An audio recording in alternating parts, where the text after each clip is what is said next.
Waalaikumsalam warahmatullahi wabarakatuh. Selamat siang Bu Santi. Selamat siang Bu Win.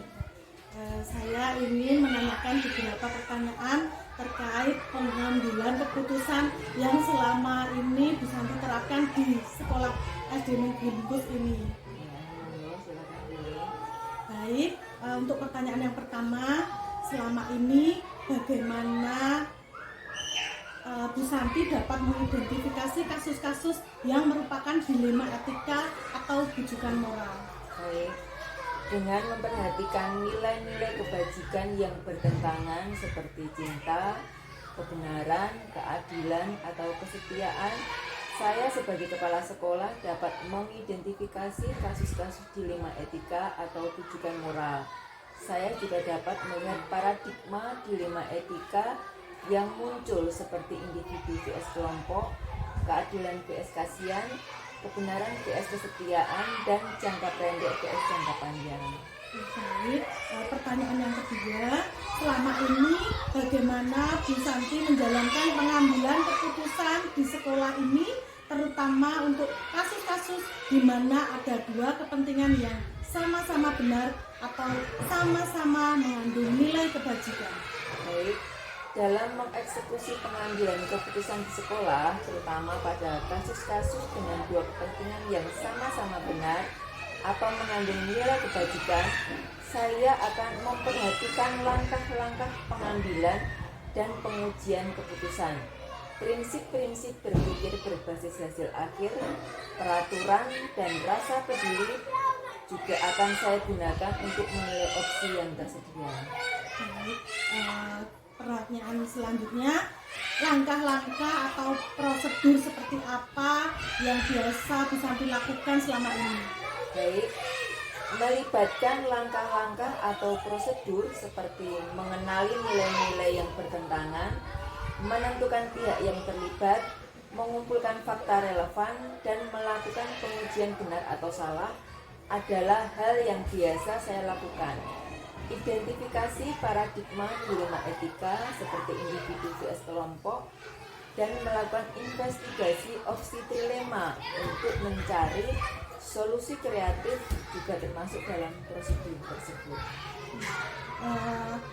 Lalu hal-hal apa saja yang selama ini Bu Santi anggap efektif dalam mengambil keputusan pada kasus-kasus dilema etika? Baik, dalam mencapai efektivitas pengambilan keputusan pada kasus dilema etika, perhatian pada uji legal, regulasi atau standar profesional, intuisi, publikasi, dan panutan atau idola adalah kunci. Dengan mempertimbangkan paradigma dilema etika dan prinsip-prinsip resolusi, saya juga dapat membuat keputusan yang bertanggung jawab. Masya Allah, luar biasa ya. Kemudian pertanyaan yang berikutnya, hal-hal apa saja yang selama ini merupakan tantangan dalam pengambilan keputusan pada kasus-kasus dilema etika? Baik, resiko membuat keputusan yang membahayakan atau merugikan diri sendiri adalah salah satu tantangan dalam pengambilan keputusan pada kasus dilema etika. Kesulitan mengenali dilema etika yang sesungguhnya dan menghindari terjebaknya dalam situasi yang sebenarnya adalah bujukan moral juga merupakan tantangan. Baik, melihat tantangan-tantangan tersebut, jadi apakah Bu Santi memiliki sebuah tata kala atau jadwal tertentu dalam sebuah penyelesaian kasus dilema etika? Kemudian apakah langsung diselesaikan di tempat atau memiliki sebuah jadwal khusus untuk menyelesaikannya? Kemudian bentuk atau prosedur seperti apa yang akan Bu Santi jalankan? Baik, saya tidak memiliki tata kala atau jadwal tertentu dalam penyelesaian kasus dilema etika. Penilaian setiap kasus secara individual dan investigasi opsi trilema jika diperlukan adalah prosedur yang akan saya jalankan. Penyelesaian dapat dilakukan segera atau melalui proses yang lebih panjang tergantung dari kompleksitas kasus. Seperti itu ya Bu ya. Jadi semuanya tergantung kompleksitas Tergantung dari kasus yang ada ya Bu ya. Betul. Baik, kemudian pertanyaan selanjutnya, adakah seseorang atau faktor-faktor apa yang selama ini mempermudah atau membantu Bu Santi dalam pengambilan keputusan dalam kasus-kasus dilema etika ini?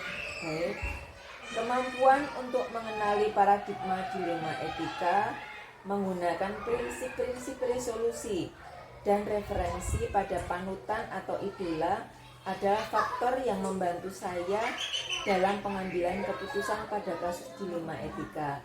Konsultasi dengan tim atau kolega juga dapat menjadikan bantuan. Baik Bu, pertanyaan terakhir yaitu dari semua hal yang telah disampaikan tadi, jadi pembelajaran apa yang sudah atau yang bisa Bu Santi petik dari pengalaman Bu Santi sendiri dalam mengambil keputusan dilema etika ini? Ya, baik. Dari pengalaman pengambilan keputusan dilema etika, saya belajar bahwa penting untuk mempertimbangkan nilai-nilai kebajikan, menghindari tindakan yang melanggar hukum atau kode etik, dan melibatkan intuisi dan empati. Saya juga menyadari bahwa pengambilan keputusan dilema etika memerlukan latihan dan pengembangan keterampilan secara berkelanjutan. Baik Bu Santi, alhamdulillah semua pertanyaan sudah dijawab dengan sangat luar biasa dan menginspirasi. Terima kasih atas waktu dan jawabannya. Saya sekali lagi mohon maaf jika ada kata-kata yang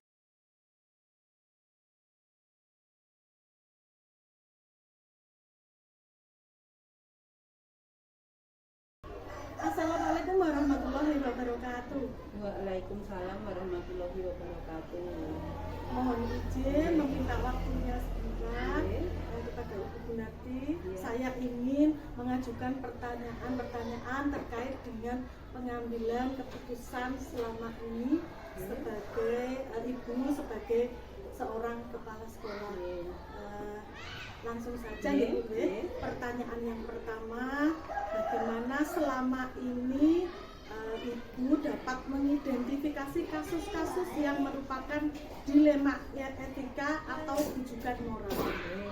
Sebagai kepala sekolah, saya dapat mengidentifikasi kasus-kasus dilema etika atau rujukan moral dengan memperhatikan adanya nilai-nilai kebajikan yang bertentangan seperti cinta, kebenaran, keadilan, atau kesetiaan. Saya juga dapat melihat paradigma dilema etika yang muncul seperti individu dengan kelompok, keadilan dengan kasihan, kebenaran dengan kesetiaan, dan jangka pendek dengan jangka panjang. Baik, pertanyaan selanjutnya, selama ini bagaimana Ibu menjalankan pengambilan keputusan di sekolah, terutama untuk kasus-kasus di mana ada dua kepentingan yang sama-sama benar atau sama-sama mengandung nilai kebajikan? Dalam menjalankan pengambilan keputusan di sekolah, terutama pada kasus-kasus dengan dua kepentingan yang sama-sama benar atau mengandung nilai kebajikan, saya akan memperhatikan langkah-langkah pengambilan atau pengujian keputusan. Saya akan menggunakan prinsip-prinsip berpikir berbasis hasil akhir, peraturan, dan rasa peduli untuk menilai opsi yang tersedia. Kemudian pertanyaan yang ketiga, langkah-langkah atau prosedur seperti apa yang biasa Ibu lakukan selama ini? Oke.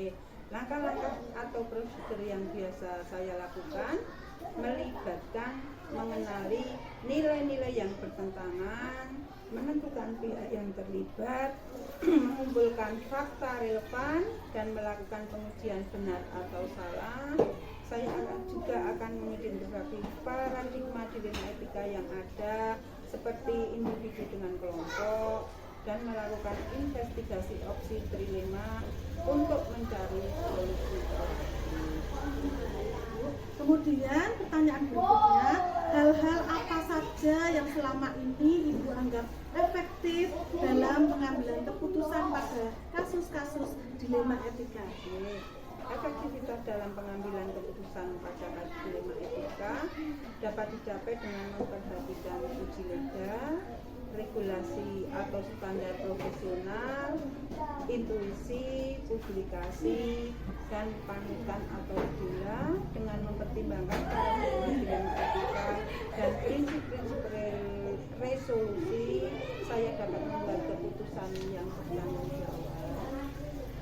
Kemudian pertanyaan selanjutnya, hal-hal apa saja yang selama ini merupakan tantangan dalam pengambilan keputusan pada kasus-kasus dilema etika? Tantangan dalam pengambilan keputusan pada kasus dilema etika melibatkan risiko membuat keputusan yang membahayakan atau merugikan diri sendiri, juga sulitnya mengenali dilema etika yang sesungguhnya dan tidak terjebak dalam situasi yang sebenarnya adalah rujukan moral. Kemudian berikutnya, apakah ibu memiliki sebuah tata cara atau jadwal tertentu dalam sebuah penyelesaian kasus dilema etika? Kemudian, apakah langsung menyelesaikan di tempat atau memiliki sebuah jadwal untuk menyelesaikannya? Kemudian bentuk atau prosedur seperti apa yang akan ibu jalankan? Saya tidak memiliki tata cara atau jadwal tertentu dalam penyelesaian kasus dilema etika. Saya akan menilai setiap kasus secara individual dan melakukan investigasi opsi trilema jika diperlukan. Penyelesaian dapat dilakukan segera atau melalui proses yang lebih panjang tergantung pada kompleksitas masalah atau kasus.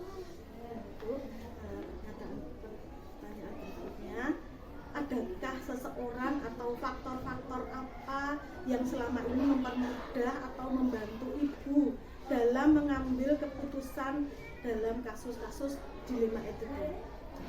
Faktor yang membantu saya dalam pengambilan keputusan pada kasus dilema etika adalah kemampuan untuk mengenali paradigma dilema etika, penggunaan prinsip-prinsip resolusi, dan referensi pada panutan atau idola. Konsultasi dengan tim atau kolega juga dapat menjadi bantuan. Soal luar biasa ya Bu ya. Kemudian pertanyaan yang terakhir Bu ya.